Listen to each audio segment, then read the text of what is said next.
Hello students, today I have brought for you some questions of sentence improvement. In each of the sentences, some words or a phrase has been underlined. If it requires a grammatical correction, you have to select one of the three options A, B, C. If it is already correct, your answer should be number D, no improvement. तो आइए शुरू करते हैं question number 1. The first sentence is, even after 70 years of achieving independence, democracy in its true senses is yet to come to India.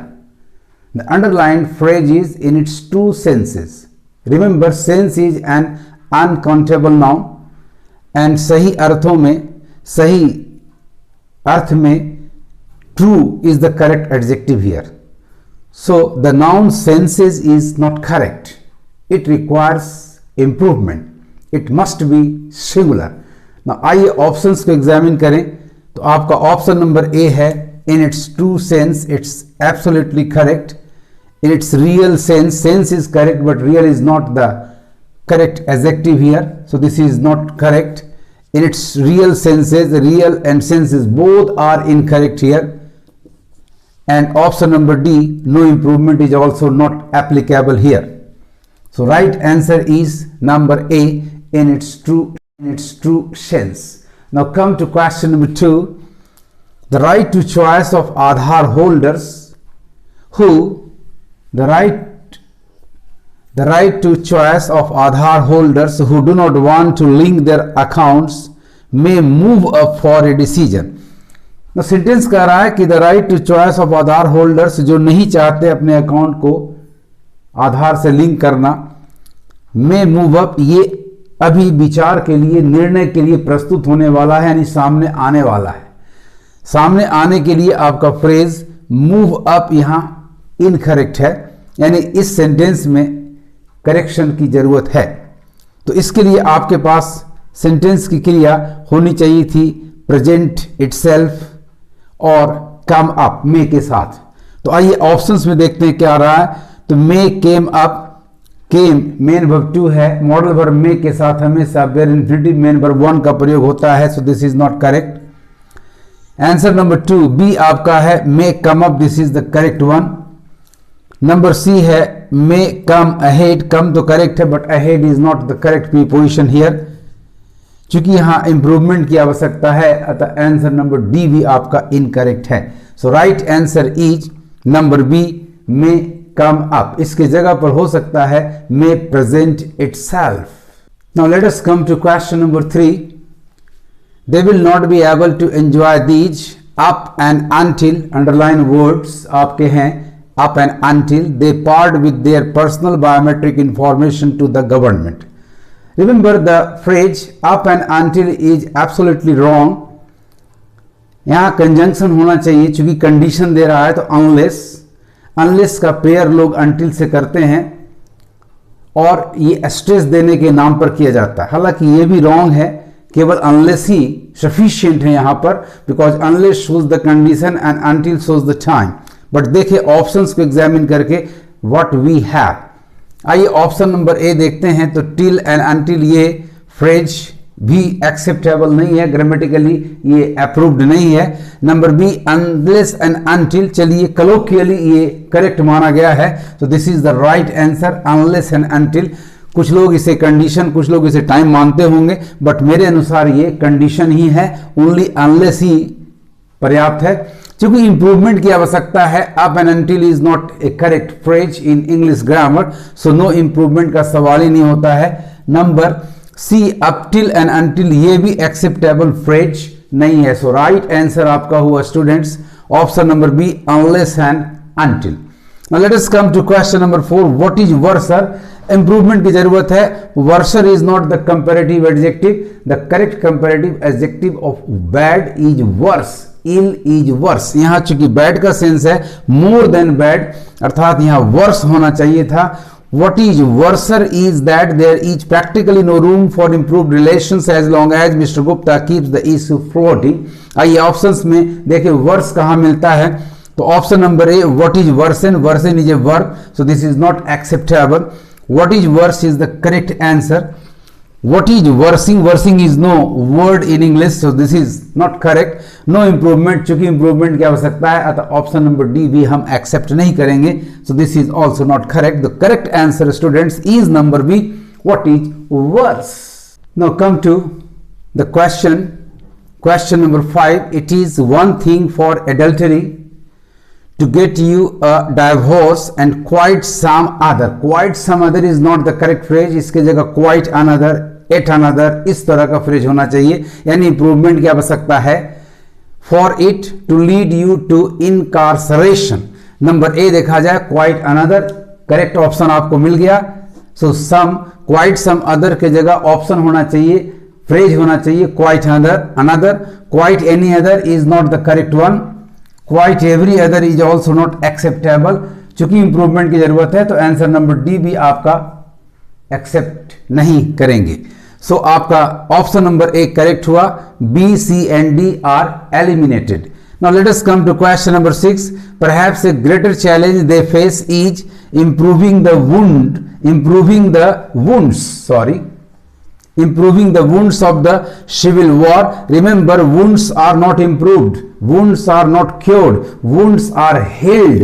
घाव को, जख्म को भरे जाते हैं और सिविल वार जैसा कोई भी इंसिडेंट वास्तव में लोगों में एक जख्म देगा जो बराबर याद आता रहेगा.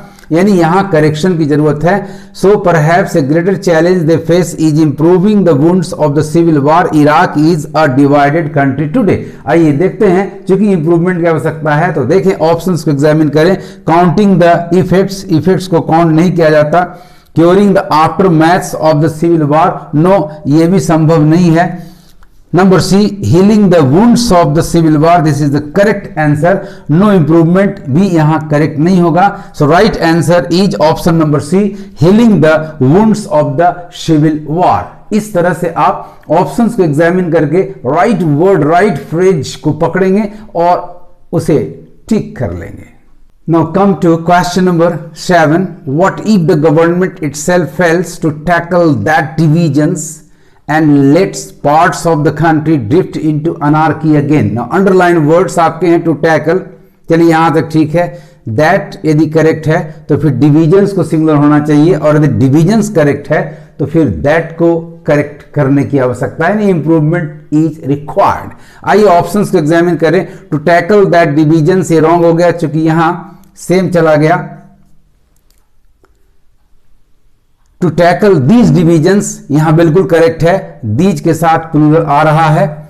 Number C, to tackle these division, these के साथ सिंगुलर आ रहा है, अतः यह भी रॉन्ग हुआ. इंप्रूवमेंट की जरूरत है तो डी भी आपका इनकरेक्ट है. राइट आंसर स्टूडेंट्स आपका बी हो गया, टू टैकल दीज डिवीजन्स. इस तरह से आप ध्यान देंगे कि किस वर्ड के साथ किस वर्ड का एग्रीमेंट होगा, क्या वहां करेक्शन की आवश्यकता है, किस तरह के ग्रामेटिकल फैक्ट की जरूरत वहां पर है जिसको अप्लाई करना है, और इस तरह से राइट ऑप्शन को आप सेलेक्ट करके उसे टिक कर लेंगे. आइए आते हैं अब क्वेश्चन नंबर 8 पर. With A population of over 1 billion, India is the second most popular. जब बात पॉपुलेशन की हो रही है तो इंडिया पॉपुलर नहीं होगा बल्कि पॉपुलस होगा. सो कंट्रीज प्लस इंडिया के लिए कंट्रीज भी यहां करेक्ट नहीं होगा इन द वर्ल्ड. तो आइए इंप्रूवमेंट की जरूरत है तो सबसे पहले इसे आप स्ट्राइक आउट कर दें. ये रॉन्ग है. आपका ऑप्शन ए, बी और सी में से कोई ना कोई एक होना चाहिए. तो नंबर ए देखते हैं, मोर पॉपुलर. फिर यहां पॉपुलर आपका करेक्ट नहीं जा रहा है, मोर भी नहीं होगा क्योंकि इन द वर्ल्ड सारे देशों में, दुनिया के सारे देशों में तुलना की जाए अर्थात सुपरलेटिव डिग्री की आवश्यकता है. सो ए भी आपका एलिमिनेटेड हुआ. Most populous country, not popular, populous population का एडजेक्टिव है. So this is the right answer students. And number B, number C, much populous. Much यहां जरूरत नहीं है क्योंकि सुपरलेटिव डिग्री में मच का प्रयोग नहीं होता है. So right answer is number B, most populous country. Now come to question number 9.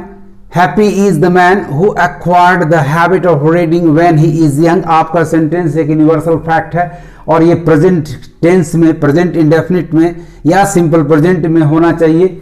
आपका हैप्पी इज द मैन ये करेक्ट है. Acquire reading habit of reading when he is young, ये भी करेक्ट है। तो फिर एक्वायर्ड आपका पास्ट नहीं बल्कि प्रेजेंट इंडेफिनिट होना चाहिए, यानी इसके साथ क्रिया एक्वायर्ड के जगह पर एक्वायर्स होना चाहिए। इसका मतलब इंप्रूवमेंट की जरूरत है, तो नो इंप्रूवमेंट तो आपका रूल्ड आउट हो गया। आइए ए और बी और सी में से देखते हैं कौन है। तो who acquires is the right option. Number B which was acquiring, ये रॉन्ग होगा। एंड हु एक्वायर में नंबर 1 भी इनकरेक्ट होगा। So right option is number A, who acquires.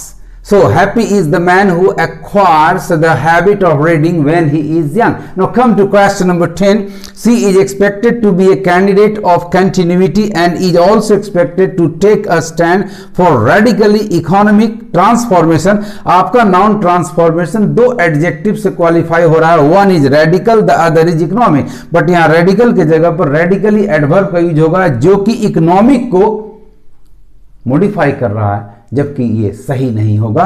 Both the adjectives radical, economic, transformation noun के लिए आ रहे हैं, अतः रेडिकली के जगह पर रेडिकल होना चाहिए। इकोनॉमिक आपका करेक्ट है, ट्रांसफॉर्मेशन नाउन भी आपका करेक्ट है। आइए देखते हैं ऑप्शन नंबर ए।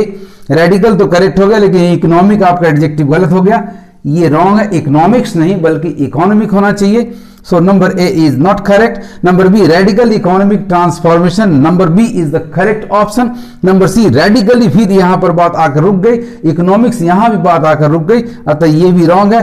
चूंकि इंप्रूवमेंट की आवश्यकता है तो नंबर डी भी आपका करेक्ट ऑप्शन नहीं होगा। Right option is number B, radical economic transformation. इस तरह से स्टूडेंट्स आप ऑप्शंस को, अंडरलाइन वर्ड्स एंड फ्रेजेस को ध्यान से पढ़ लेने के बाद ऑप्शंस को प्रॉपरली एग्जामिन करेंगे, राइट ऑप्शन को ठीक करेंगे। Thanks for watching my video.